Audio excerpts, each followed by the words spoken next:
You sponsor them to the faith.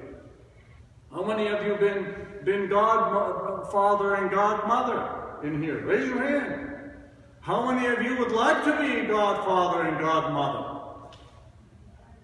Get ready.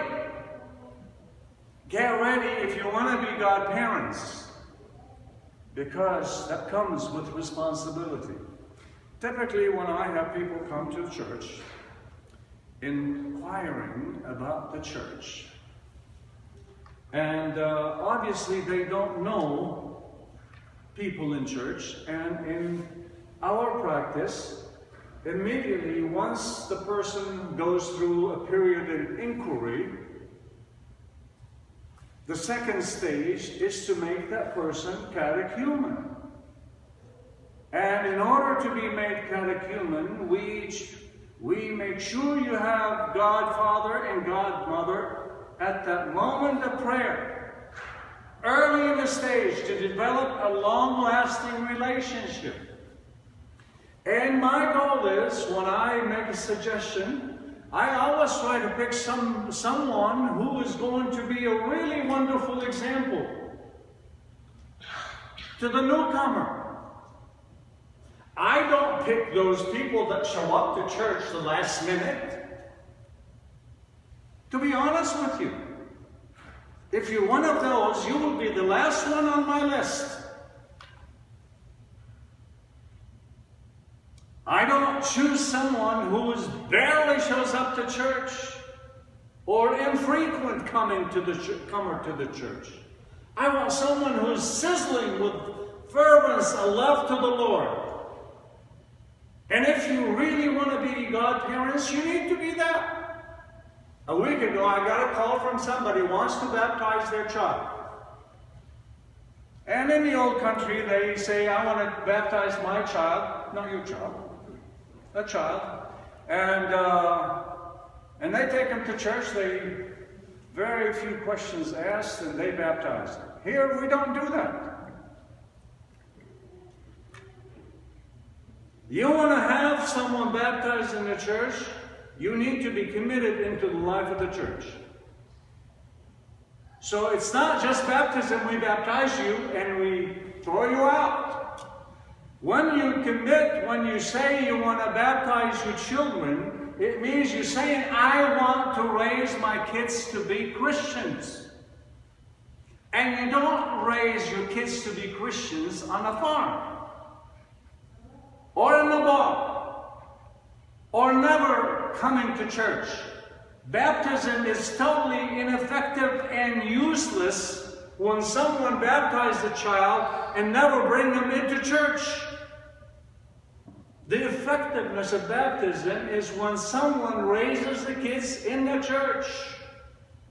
Then they say, well, we need Orthodox godparents, devout, righteous men and women to sponsor that child and be vested in that child. Oh, I've got a brother and I have a sister, they like to become the godparents. I said, okay, what church do they go to? Oh, they're part of St. Basil. I said, oh, I didn't know that. You want to sponsor them and tell them, I want you to become a Christian? What does that mean? What does that mean to say, I want you to become Christians? You either don't know what Christianity means, or really think very insignificantly of our faith.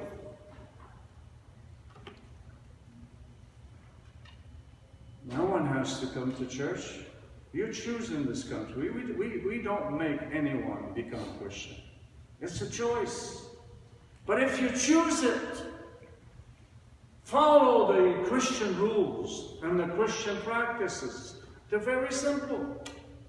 Very simple. You can't enroll your kid in school and never have attendance intention to take them to school. Come August, all of you will enroll your kids, right? Or before that. But at least the latest registration is early August. And when you register your kids, it means you got to take them to school every day. When you register your kids into the church through baptism, it means you got to bring them all the time. Why is it any different? Why do we obey the law of Uncle Sam and the state and taxations, and we don't obey the law of God? Why? Go figure. He's saying it to you and me. So what are you going to do about it? You want to stay small? You want to say that you love God?